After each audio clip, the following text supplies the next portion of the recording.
कौन सा गीत था वो? हिंदुस्तान में ब्रिटेन के लोगों के समर्थक बहुत बड़ी संख्या में रहे, और ना सिर्फ ब्रिटेन के समर्थक रहे बल्कि अंग्रेजों के तलवे चाटने वाले घराने इस देश में रहे। अंग्रेजों की जी हजूरी करने वाले घराने इस देश में रहे, और जिन खानदानों ने अंग्रेजों के जितने ज्यादा तलवे चाटे, उन्हीं खानदानों का नाम इस देश में गर्व से लेते हैं लोग। जो अंग्रेजों के सबसे ज्यादा पिट्ठू बनकर रहे, जो अंग्रेजों के चरणों में साष्टांग बिछ जाते थे, ऐसे ही लोगों को इस देश के इतिहास में पढ़ाया जाता है। और ऐसा ही एक खानदान था जो अंग्रेजों की गुलामी में आकंठ डूबा हुआ था। उस खानदान का नाम था टैगोर खानदान। और उस टैगोर खानदान का एक व्यक्ति था जिसका नाम था रविंद्रनाथ टैगोर। उस रविंद्रनाथ टैगोर ने जॉर्ज पंचम के स्वागत के लिए एक गीत लिख दिया था। और ना सिर्फ उस आदमी ने वो गीत लिखा, बल्कि कलकत्ता में जब जॉर्ज पंचम पहुंचा और उस भरी सभा में जहां लाखों लोग उपस्थित थे, हिंदुस्तान की गुलामी का गीत गाया गया और ब्रिटेन के राजा का सम्मान किया गया। और यह काम रविंद्रनाथ टैगोर ने अपने मुंह से किया। और वो गीत कौन सा था जो रविंद्रनाथ टैगोर ने इंग्लैंड के राजा की स्तुति का गान करते हुए लिखा था? वो गीत वही है जिसको आप कहते हैं जनगण मन अधिनायक जय हे भारत भाग्य विधाता। बहुत शर्म आती है मेरे जैसे आदमी को जब वो गीत गाने के लिए कोई मुझे कहता है कि ये गाओ। क्यों गाएं उस गीत को? रविन्द्रनाथ टैगोर तो चापलूसी करते थे अंग्रेजों की, रविन्द्रनाथ टैगोर तो चाटुकार थे अंग्रेजों के, और रविन्द्रनाथ टैगोर तो साइकोफेंट थे अंग्रेजों के। इसलिए उन्होंने अंग्रेजों के राजा के सम्मान में वो गीत लिखा था। मैं तो नहीं हूं, मुझे तो अंग्रेजों की चापलूसी से कोई मतलब नहीं है। मैं तो अंग्रेजों का उससे ज्यादा विरोधी हूं जितना कोई हो सकता। लेकिन मेरे आजाद देश में उस गीत को बार बार गवाया जाए, यह मेरा राष्ट्रीय अपमान का प्रश्न है। और जिस गीत को अंग्रेजों के राजा जॉर्ज पंचम के स्वागत में गाया था रविन्द्रनाथ टैगोर ने, वही गीत 5 दिन पहले दिल्ली के एयरपोर्ट पर गाया गया महारानी के सम्मान में। आपने कभी ध्यान दिया है उस गीत के शब्द क्या हैं और उन शब्दों का मतलब क्या है? जनगण मन अधिनायक जय हे, हिंदुस्तान की जनता के मनों के अधिनायक तुम्हारी जय हो, ये मतलब है। जनगण मन अधिनायक जय है माने जॉर्ज पंचम तुम हिंदुस्तान की जनता के मनों के, जनता के गणों के अधिनायक हो, सुपर बॉस हो, इसलिए तुम्हारी जय हो। ये रविन्द्रनाथ टैगोर गा रहे हैं। भला इससे ज्यादा चाटुकारिता का दूसरा कोई प्रमाण मिल सकता? इससे ज्यादा साइकोफेंसी का दूसरा कोई प्रमाण आपको मिल सकता? और दूसरी लाइन है जनगण मन अधिनायक जय है भारत भाग्य विधाता, माने तुम भारत के भाग्य विधाता हो, माने हमारा भाग्य तुम लिख रहे हो।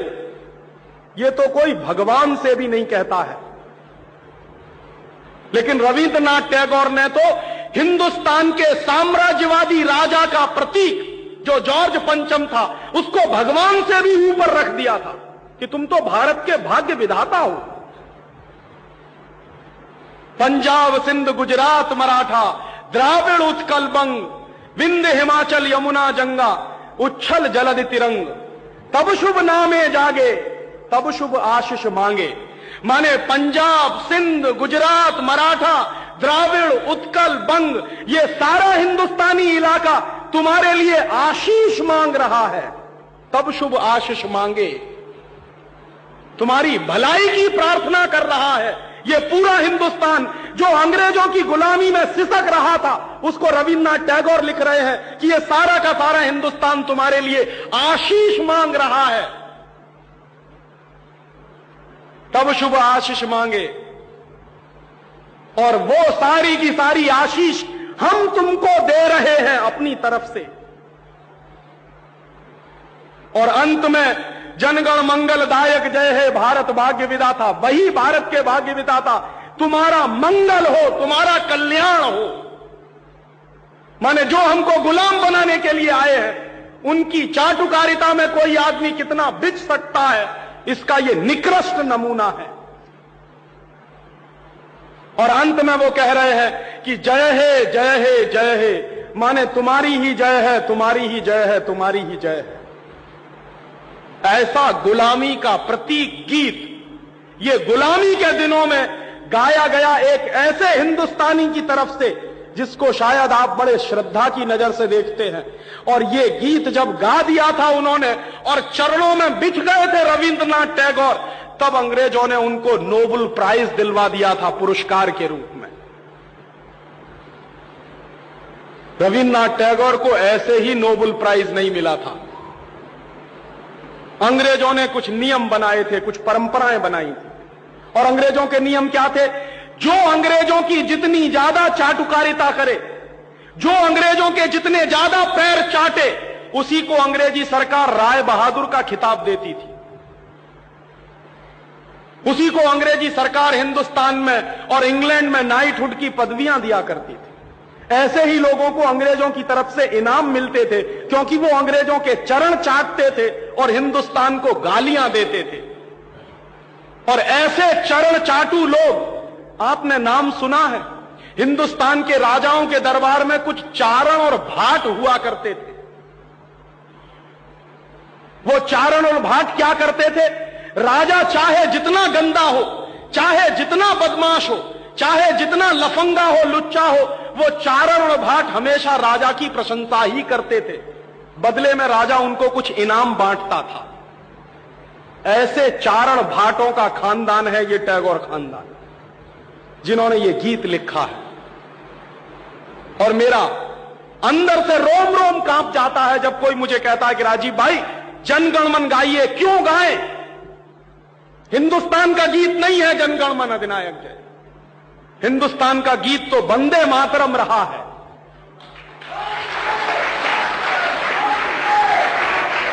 और ये वंदे मातरम जैसा गीत जो हिंदुस्तान की आजादी की लड़ाई का प्रतीक था, जो हिंदुस्तान के लोगों में खून में जोश भरने का काम करता था, उस वंदे मातरम जैसे गीत को हिंदुस्तान में राष्ट्रीय गीत का दर्जा दिलवाने में 50 साल लग गया हमको, अब जाके हुआ है। लेकिन जो गुलामी के जमाने का गीत था जनगणमन अधिनायक जय है, वो आजादी के तुरंत बाद हिंदुस्तान के उन गुलाम लोगों ने, जो शरीर से आजाद होंगे लेकिन दिमाग से गुलाम होंगे, हिंदुस्तान का राष्ट्रीय गीत बनाया था उन्होंने। और आप में से बहुत कम लोग जानते होंगे कि कांग्रेस के 2 अधिवेशन हुए थे, जिन दोनों अधिवेशनों में यह फैसला हुआ था सर्वसम्मति से कि हिंदुस्तान की आजादी के बाद जनगणमन हमारा राष्ट्रीय गीत नहीं रहेगा। यह फैसला हुआ था कांग्रेस की समिति में। लेकिन उन्हीं कांग्रेस के लुच्चे नेताओं ने आजादी के बाद उसी को अपने देश का राष्ट्रीय गीत घोषित करवा दिया। इससे ज्यादा शर्म की दूसरी बात कोई हो नहीं सकती। और वो गीत जिस तरह से गाया गया था जॉर्ज पंचम की अगुवाई करने के लिए, जॉर्ज पंचम का स्वागत करने के लिए कलकत्ता में लाखों लोगों के बीच में, वही गीत अब फिर गाया गया है महारानी के सम्मान में उस दिन दिल्ली के